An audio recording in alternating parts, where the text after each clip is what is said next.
Selamat pagi Bapak, Ibu, dan rekan-rekan sekalian. Perkenalkan kami dari tim HOIA CC25 CF157 yang terdiri dari 3 front-end dan back-end dan juga 3 machine learning engineer. Sebelumnya, jika kita menjadi seorang petani pepaya, pasti kita mempertanyakan, eh, kita akan sering mempertanyakan kondisi tanaman pepaya kita hingga waktu panen tiba, apakah baik-baik saja atau tidak. Karena pada kenyataannya banyak sekali produktivitas pertanian yang tidak optimal karena beberapa alasan. Yang pertama perubahan iklim dan keterbatasan sumber daya, yang kedua ketergantungan pada pengalaman pribadi, yang ketiga sulitnya memantau kondisi tanaman secara manual, dan yang terakhir belum adanya sistem untuk mendeteksi penyakit yang ada pada tanaman pepaya.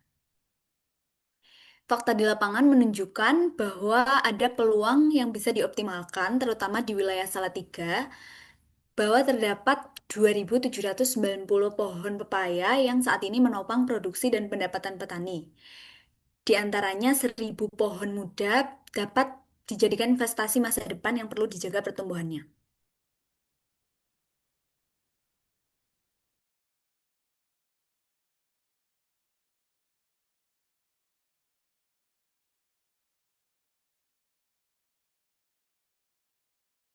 Sehingga kami memperkenalkan Papaya Smart Farm, sebuah solusi digital berbasis website, IoT, dan machine learning yang dirancang untuk membantu petani dapat mengakses informasi yang penting secara real time. Dengan sistem ini, petani dapat memantau kondisi tanaman, memprediksi waktu panen, dan mendeteksi penyakit lebih awal. Kemudian fitur utama yang ada pada Papaya Smart Farm, yang pertama itu ada dashboard monitoring. Pada bagian dashboard monitoring ini akan menampilkan data sensor secara real time seperti sensor suhu, cahaya, kelembapan tanah, dan kelembapan udara yang dibutuhkan untuk mendukung pertumbuhan tanaman pepaya.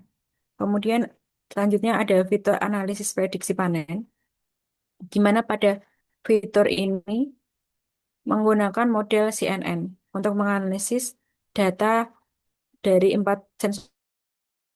Dengan pendekatan ini, sistem mampu memberikan estimasi waktu panen yang lebih akurat sehingga petani dapat merencanakan kegiatan panen secara optimal dan matang.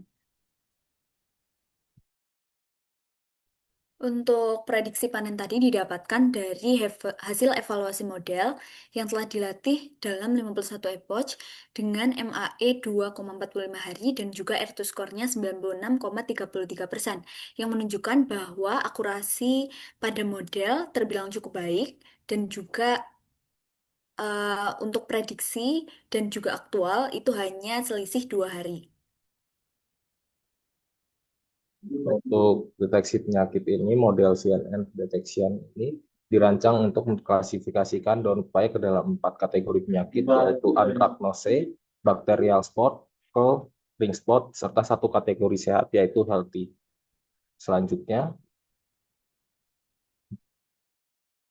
untuk hasil evaluasi menunjukkan bahwa model mencapai validation akurasi sebesar 82,76%, tes akurasi sebesar 77,5%, dan tes loss sebesar 56,6%.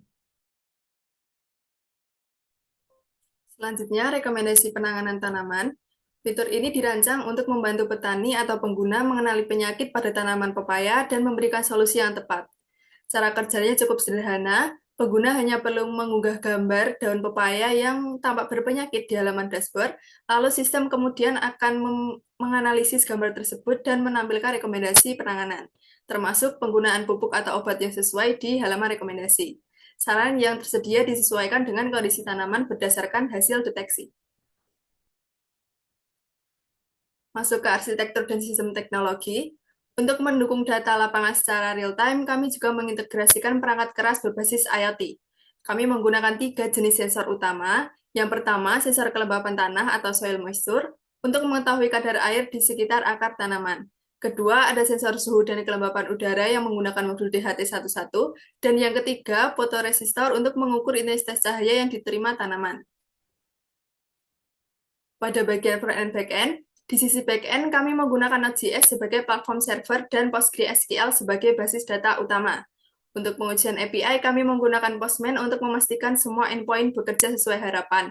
Di sisi cloud, sistem ini kami deploy di AWS EC2 sekaligus menjadi penyimpanan utama untuk data dan gambar yang diunggah pengguna.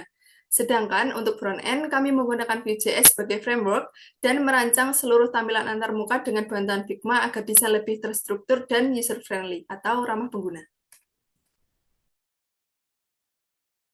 Untuk machine learning, library yang digunakan yaitu TensorFlow, Keras, Pandas, dan NumPy. Kemudian platform yang digunakan yaitu Google Colab, kemudian deployment modelnya berupa TensorFlow JS. Untuk alur sistemnya yaitu pertama sensor pada perangkat IoT bekerja mengambil data secara real time, kemudian data yang dihasilkan berupa file Excel atau CSV. Setelah itu data dikirim ke cloud untuk dianalisis oleh machine learning, sehingga proses analisis mencakup analisis menggunakan NN dan CNN. Hasilnya akan ditampilkan di website.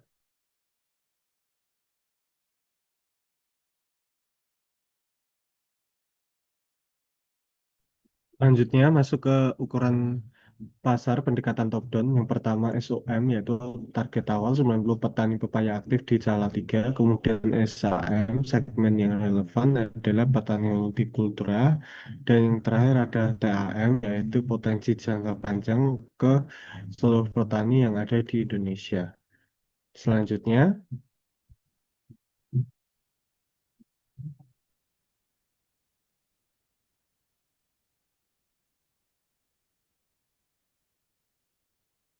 target bisnis utama yang pertama adalah untuk petani, kemudian yang kedua untuk kelompok tani, kemudian yang ketiga adalah penggiat tanaman atau hobis dari tanaman. Selanjutnya, rencana implementasi lokal kita bagi menjadi tiga, yaitu pada bulan pertama dan kedua adalah pilot dan validasi awal, dengan tujuan untuk menguji percobaan produk dengan 5-10 petani pionir di Salatiga untuk validasi di lapangan. Selanjutnya, yang kedua adalah iterasi produk dan kemitraan yang berada pada bulan ketiga dan keempat dengan tujuan untuk menyempurnakan produk berdasarkan feedback dan membangun jaringan kemitraan lokal. Kemudian yang ketiga adalah peluncuran dan ekspansi lokal dengan tujuan untuk menjangkau seluruh target pasar, yaitu kurang lebih 90 petani pepaya yang ada di Salatiga, yaitu pada bulan 5 sampai 6. Sumber daya yang dibutuhkan adalah tim, alat, dan perangkat lunak dan langganannya. Selanjutnya, estimasi anggaran sederhana untuk pengeluaran awal kurang lebih 4.500.000 untuk pembiayaan 10 kit prototype, biaya administrasi. Selanjutnya, pengeluaran operasional atau bulanan kurang lebih ada di angka 3 juta per bulan, biaya server, transportasi dan akomodasi, internet dan komunikasi. Dan total estimasi kebutuhan dana kurang lebih 22.500.000 untuk 6 bulan. Selanjutnya, roadmap proyek, kami membagi roadmap proyek ini menjadi 6 minggu dengan machine learning dan front end back end memiliki tugas dan perannya masing-masing. Kemudian untuk mendapatkan report, kami menggunakan 2 kali report dalam 1 minggu dan pada tahap akhir kita lakukan tahap testing atau uji untuk mencoba kelayakan dari front end, back end dan juga machine learning. Selanjutnya, terima kasih banyak dan sampai jumpa.